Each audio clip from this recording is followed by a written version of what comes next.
Hey chat, what's up? Oh, am I a little too dark? Hi. Hair's not did today because I'm getting a haircut in a bit. I should leave now because I'm on time, which is late. Showbiz people. Yeah, after that, I'm gonna go to Kyobo to pick up a book because I'll be buddy reading with Sophie from Bibliosophie. We're doing The Unbearable Lightness of Being by Milan Kundera. It's a book that I've seen everywhere. For my entire life. It's gonna be a reread for her, first time for me. Papa my cherry, my Kundera cherry. And then at the Ilmin Gallery, there is a really cool exhibit with Post-Archive Faction and Tai & Seo, both local Korean brands. Oh, there is another one. There's another brand there. Anyway, they're doing sort of like years through their archive, really interesting pieces. It should be a good day. It was supposed to rain today. It is very, very sunny. Warm. It like flash showered last night and I'm just so confused by these weather patterns. Yeah, but it's gonna be full rain tomorrow, Sunday, so what? Let's get this day in order. Let's go. Oops, real quick. On my NetGalley app, because it's not available on the Kindle, I'm reading Palaver by Bryan Washington, my first Washington. Look at that, so cute. There's like photos that I took, and yeah, I'm about halfway through. It's good. I like it. Very MFA, which I knew, but enjoying it. It's about son-mother relationship, frayed in Tokyo. Mother is visiting, and he's just living there as an expat, so it is very much about expat, distance between people, rekindling a relationship after so much distance, tests of love. And I'm also reading Dennis Lim's Tale of Cinema, still, about Hong Sang-soo's filmography. Just wanted to insert that in there. Whoop whoop. Okay, bye.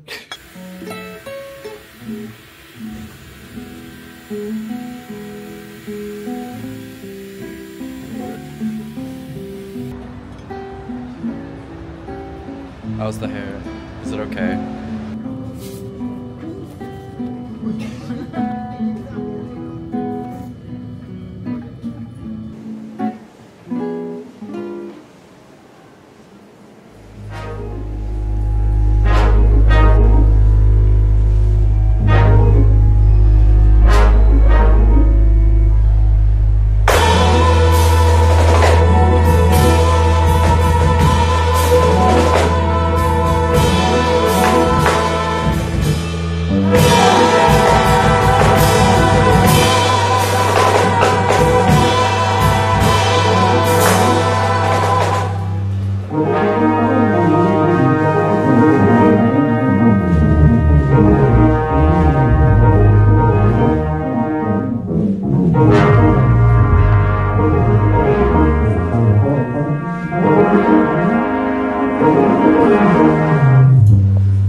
Bro literally carries a gigantic ass fan with him. What the hell is this? I would much rather be like cool, ridiculous person than to be a boiling, normal person any day.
What's up, y'all? You like this little sun flare in the little background here? Had such an amazing time with my friend. We went to the gallery. It was a really cool exhibit. We got matching cigarette cases, even though both of us don't smoke. And yeah, just caught up and lost track of time and did a bit of thrifting and book shopping. It was really sweet. And I just love days like this. I'm headed to House of Dosan, their new headwear brand. But I just thought I'd stop in the middle of the park and just read a bit. The Unbearable Lightness of Being. Finished the first chapter. It was incredible. Asking about how things pass and how we let them pass. Such a strong first chapter. Really philosophical already. I'm sure Sophie and I will have plenty to say. But yeah, just thought I'd slide in this little bit of chatty chat. So let me read this for you. The idea of eternal return is a mysterious one, and Nietzsche has often perplexed other philosophers with it. To think that everything recurs as we once experienced it, and that the recurrence itself recurs ad infinitum. What does this mad myth signify? The myth of eternal return states that a life which disappears once and for all, which does not return, is like a shadow, without weight, dead in advance. And whether it was horrible, beautiful, or sublime, its horror, sublimity, and beauty mean nothing. Do things come back together? Do things return to us? And then mean nothing? Does it mean the most the first time? Ah.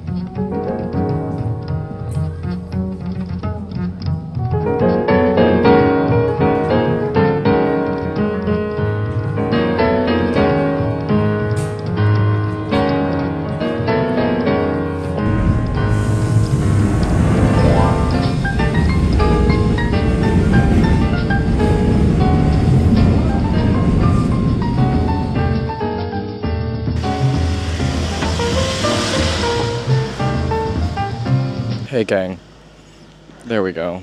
I'm extremely hungover. Woo! Just spent like yesterday talking to my friend about movies and drinking way too much soju. It's like being in a Hong Sang-soo film, if you know what I mean.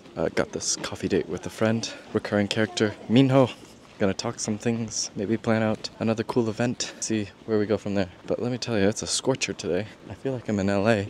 It's like that high 70s with like warm breezes. Not my particular favorite kind of weather, but alright, let's get some coffee. Blech.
I'm kneeling. Okay, wait, hold on, let me move this. Let's go up. Let's, oop, not zoom. Up. Up, little guy. Okay, there we go. Hi. Just finished a work date with my friend. Got some good work done. Now, gonna head over to this bookstore in Itaewon PDF to pick up the new Loewe zine. They're celebrating the 7th year, I believe, of their puzzle bag, so gonna pick up the zine. And yeah, if it's free, it's for me. Alright, peace.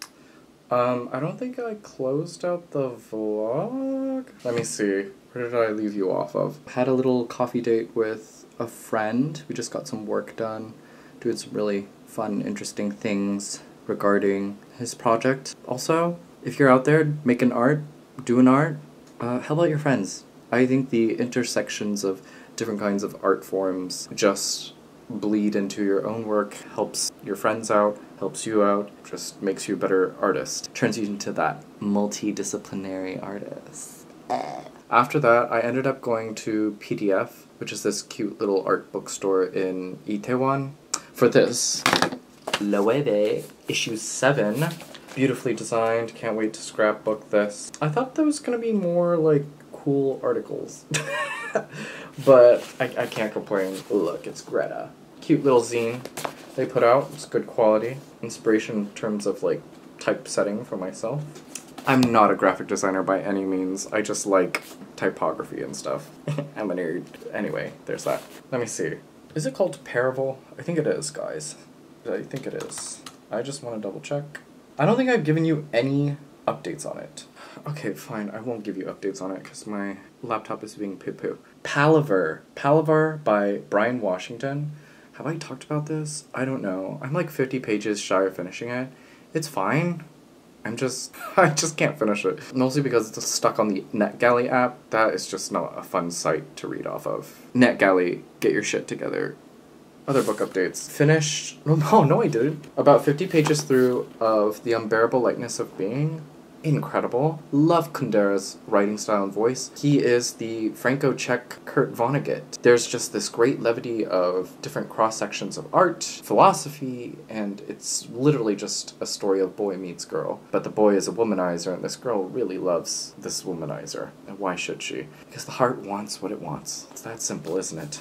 But so difficult. Buddy read with Sophie. We've already exchanged, like, great notes already, and just love Sophie. Love her brain. Just love the directions it goes into and just the thoughts that come up. Susan Sontag was brought up in our conversations already twice because there's a great deal of kitsch involved in here. And what does kitsch mean in terms of art and economy? I always find kitsch, camp, all of that to be quite present. I feel like in my heyday growing up, going to Ross, Mervyn's, anybody else? Ross, cross-dress for less. For my drag queens out there. Yeah, just a place where you get to see the trickle down of high-class art to the hands of the general public, to the people who can afford it, who can try to afford it, and like sort of grab this piece of it, but also get tricked into believing that it is the same status of that belongs to, say, New York art scene, Chelsea galleries, that kind of art, you know what I mean? It's just so funny to me because when you have the rich and the upper class come and see sort of this kitsch stuff, they're put off by it. But for the layperson, from the majority of the public, they don't know that. They don't know that. They just think that it's an affordable way of appreciating art in that way, and they don't have to know anything about it. So interesting. So we've been thinking about that, Susan Sontag's notes on camp, but also on photography. We're looking at image of the self, especially post-World War II. What is one's identity and one's role in terms of figuring out what is one's image versus one's actual self and the presentation of self. It is very much like that. Kundera, I think, isn't so much concerned with creating characters, but more caricatures. And in that way, they are like shadow puppets. They are problems, not people.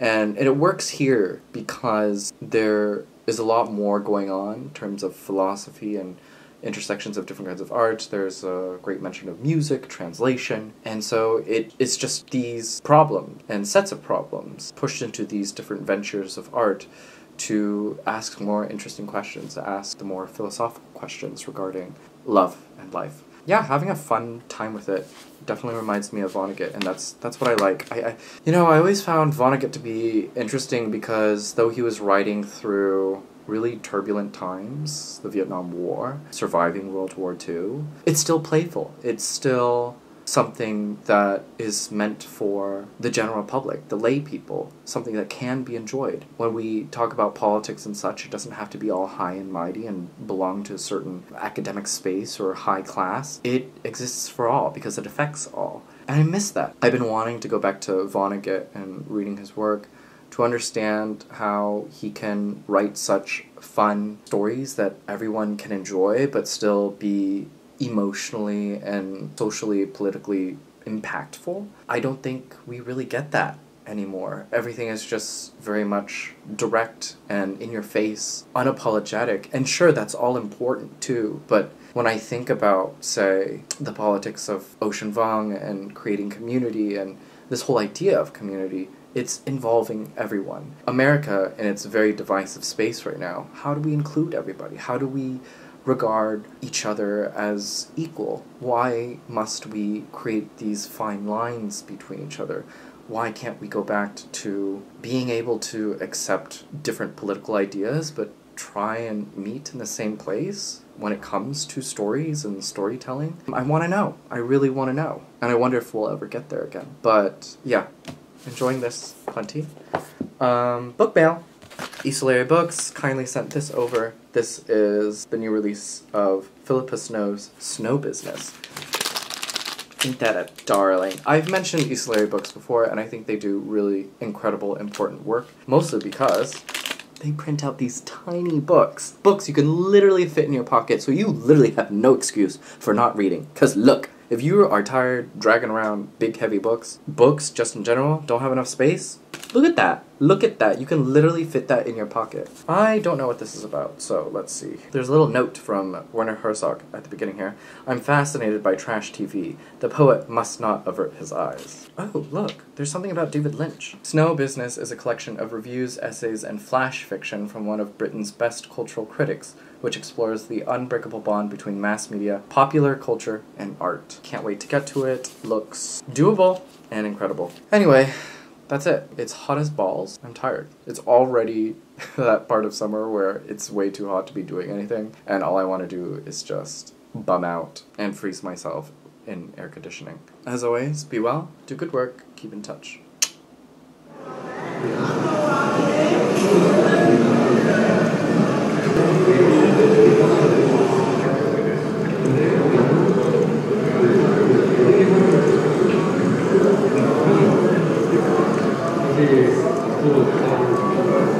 Cool.